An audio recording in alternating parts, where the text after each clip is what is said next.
My brother Bill and I have been developing what we call hypersolar systems. They use a high-performance solar collector, some thermal storage, along with some type of wood burner. Our goal is to have them heat our homes without burning fossil fuels. Traditional solar hot water panels deliver only a few % of what we need and are too expensive to use for space heating. Our hyper systems will be easy to make with only simple tools. The stack of mirror assemblies shown use simple extrusions and mirrors. We will add these to our first prototype when it's ready. Anyone who can use basic tools should be able to assemble all the components. Even though we have built the large solar equipment shown in the next few photos, we believe that these are now inappropriate. Remote, complex systems just don't pay for themselves. Our first hyper system pictured here was built to work out issues with drives, tracking, and optics. By comparison, typical dish-shaped solar collectors that also achieve high performance use a single heavy post and gearbox assembly. All wind forces must pass through a very expensive knuckle joint and a single foundation. These use complex equations to follow the sun. They also use expensive sensors to aim the mirror array, as well as experts and a crane for installation. Hyper systems use a wide base of support and a few small foundations. Two lightweight drives with very high mechanical advantage spread wind forces over the wide base. The one pictured would provide all of my hot water and half of my space heating in Troy, New York. And the solar controller will learn the sun's motion by itself. One drive moves the collector east and west to adjust for the changing positions of the sun throughout each day. At night, the mirror array is parked upside down to protect the mirrors. In the morning, the mirror array faces east before sunrise.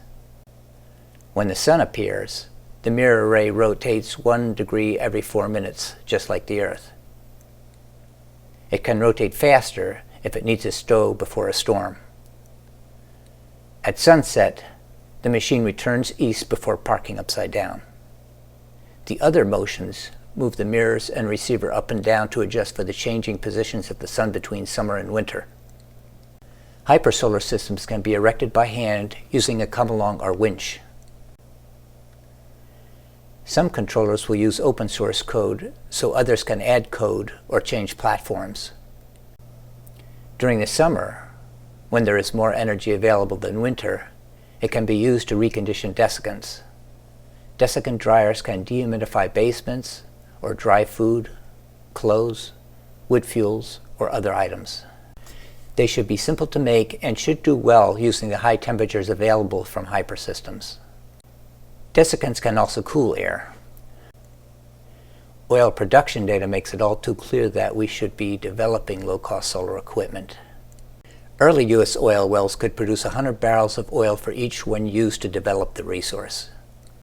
40 years ago, 30 barrels of oil were produced in the U.S. for each one expended. Economists generally believe that advanced economies unwind when that ratio drops below 12 to 1. Today in the U.S., the ratio is 11 to 1. For fracked oil and gas and tar sand oil, each one invested only delivers about 5 barrels. Yet we are not ready for an economy that lacks a steady supply of oil and gas. But typical solar equipment today is too expensive without subsidies. Our work now addresses costs that pivot on two things. With the least amount of inexpensive materials, harvest and use the most energy, and empower users to help make and set up the equipment. All designs will aim sharply at these two criteria. We hope to speed development by starting small. Maker movement should be able to help models progress into larger equipment. We work with two types of models, those that use physical parts and computer models. Both quickly illustrate important issues, whereas working on larger scale equipment takes far more time and resources. Previous models that helped us to where we are now are pictured. We already have working prototypes of our evolving design. We've completed structures, drives, mirror assemblies, and ways to superimpose mirror reflections into a receiver lined with tubing. What we do not have are friendly controllers that can run solar collectors for 30 years. Open source code working on low-cost platforms like Arduino, Raspberry Pi, BeagleBone Black, and PLCs are all appropriate. We are developing a tabletop model that others can use to prove their approach that we will verify. Each model features a small Fresnel lens, a PV panel with a battery and charge controller, and a gear motor for each drive.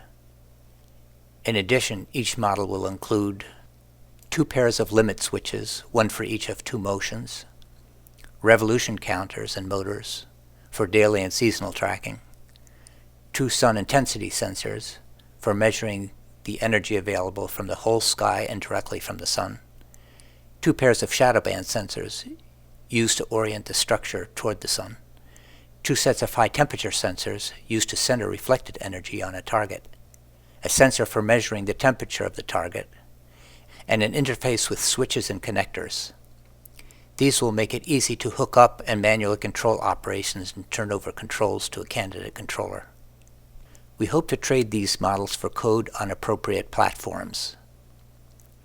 Tabletop models should encourage makers to develop friendly controllers. These friendly controllers should then excite folks to harvest their own energy.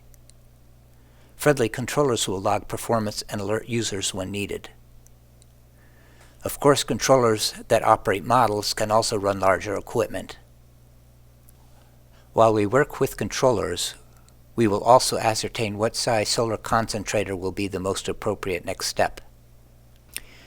We will analyze energy bills in use to determine appropriate sizes for larger equipment, investigate potential sites for solar resources, and look for partners who make parts or support systems. Less than 15% of the sunlight received by large desert solar project reaches the customer. 20% of the sunlight on rooftop hot water systems where we live is actually used. 80% of the sunlight shining on hyper systems is available at high temperatures. Hyper systems can readily provide space heat and domestic hot water. It can also cook, dehumidify, dehydrate, and heat hot tubs, saunas, and swimming pools. Virtual models in SolidWorks determine the strength of components needed during high winds or snow loads. It also produces lists of parts, material weights, production and assembly techniques, and illustrations. This video is a brief introduction to what Bill and I are doing now, where we've been, and where we hope to go. We will produce more videos when we have more to share.